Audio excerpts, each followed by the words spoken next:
पाया है, तो भाई टॉपर के भी 200 नहीं है। टॉपर मतलब मैथ में जो टॉपर है उसके 200 नहीं है। जब पेपर मुश्किल आया तो 200 नहीं बने किसी के भी, और जब पेपर आसान हुआ तो दुनिया भर के बच्चों के 200 में 200 आए। भाई मेरे, मैं आपको एक कहानी बता रहा हूं, आप समझने की कोशिश करिएगा। ये बात है 2013 की, और ये जो कहानी है मेरे बच्चों, ये 2013 प्रीलिम्स की बात है। 2 ही सेकंड का समय खराब करूंगा, अगर आपको ठीक लगे तो सुनिएगा, क्योंकि आपने बात ऐसी बोली है तो मुझे समझाना जरूरी है। CGL pre 2013,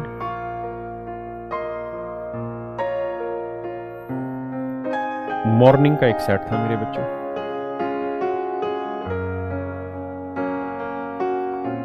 I also do not know the hard level of this exam, मतलब कितना मुश्किल था मैं भी नहीं जानता इस बात को, लेकिन मैं कभी झूठ नहीं बोलता अपने छात्रों से, इसलिए बता रहा हूँ। बेसिकली 2013 में हुआ क्या था कि धांधली हुई थी। तो 2013 में पहले प्री हुआ, फिर मीन्स हुआ। बच्चों का प्री भी क्लियर हो गया था, मीन्स भी क्लियर हो गया था। उसके बाद वो धांधली पकड़ी गई, आंदोलन चले थोड़े बहुत। फिर क्या कहानी हुई कि जी पेपर कैंसिल कर दिया 2013 का। उसके बाद दोबारा से 2013 का प्री कंडक्ट होगा।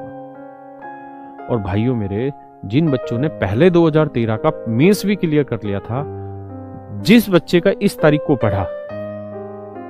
पढ़ा जिनका भी एग्जाम मॉर्निंग का जो सेट था एक, उन बच्चों से प्री भी क्वालिफाई नहीं हुआ। क्या कारण है समझाता हूं। सवाल आए थे 50 मैथ के, पहले 50 ही सवाल आते थे मैथ के। जब 50 सवाल आए भाई मेरे, पहला सवाल, दूसरा, तीसरा, चौथा, पांचवा और 50। देखिए आज वो सवाल आसान है हमें, क्योंकि उन सवालों को हमने बहुत बार पढ़ लिया होगा, है ना। मेरे पापा की शुरुआती तनख्वाह 40 पैसे थी दिल्ली पुलिस में। आज मैं हंसूं उस बात पे तो कोई अर्थ नहीं है, क्योंकि उस समय 40 पैसा बहुत बड़ी चीज थी। क्लियर है ना।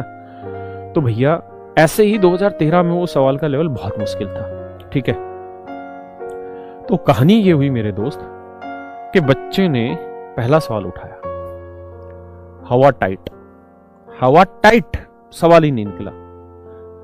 दिक्कत किसको हुई? जिनका मैथ थोड़ा सा भी अच्छा है, उनको पता है कि मेरा मजबूत मैथ है, इसलिए मुझे मैथ में 50 नंबर चाहिए। 50 सवाल आते थे, एक सवाल 1 नंबर का था, तो उसकी पूरी कोशिश थी कि 50 के 50 सही करके चला जाऊं। वो पहले सवाल में 2 मिनट लगाया, 2.5 मिनट लगाया। थोड़ी देर बाद उसने सोचा यार इतना टाइम तो लगा ही दिया इस सवाल में, अब सोल्व ही कर लेते। उससे सोल्व नहीं हुआ। क्यों? क्योंकि वो अल्टरनेट मेथड लगाता रहा। दूसरे सवाल में आया, वो उसका भी बाप डाल दिया दोस्त, टफेस्ट क्वेश्चन डाल दिया। ये भी बच्चे से नहीं हुआ, 2-2.5 मिनट लगाए। बच्चे ने किसी तरीके से ढांढस बांधा, मेहनत करी, मन में विश्वास जगाया और तीसरे सवाल पे पहुंचा, और तीसरा उसका भी बाप। शुरुआत के 5 सवाल तूफानी। शुरुआत के 5 सवाल तूफानी थे मेरे बच्चों, ठीक है। मैं एग्जैक्ट डाटा मुझे भी नहीं पता 5 थे, 4 थे, क्या थे। मैं तो आपको एक बात समझाने का तरीका बता रहा हूं। भाई बच्चा यहीं पे जैसे ही तीसरे चौथे तक पहुंचा, उसकी हिम्मत गई टूट। उसने सोच लिया कि बेटा आज तो क्या हो गई, समझ गए, लग गई।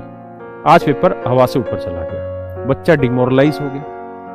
उसने सोचा यार आगे से काम नहीं बनना, यूं करते पीछे से बनाते हैं। 50वें सवाल को शुरुआत। भाई मेरे 50वें में पहुंचा, वो भी उसका बाप मिला। थोड़ी देर किया, नहीं बना बात। फिर उसका मन किया यार यहाँ मेहनत तो करी, दोबारा चेक करें। दोबारा करने आया, फिर नहीं हुआ। फिर यहाँ आया। पीछे के भी 4-5 सवाल जो थे वो भी मुश्किल थे, और आगे के भी 4-5 सवाल मुश्किल थे, और बीच के सारे सवाल आसान।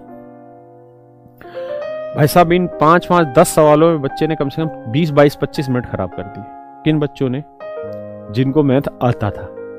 जिनको नहीं आता था उनके कोई फर्क पड़ना है, उन्होंने देखा है तेरी औकात का सवाल नहीं, आगे आगे आगे। वो तो 1-1 2-2 सेकंड में आगे बढ़ते चले गए, क्योंकि उनको मैथ वैसे ही कमजोर, उनको पल्ले ही नहीं पड़ रहा था।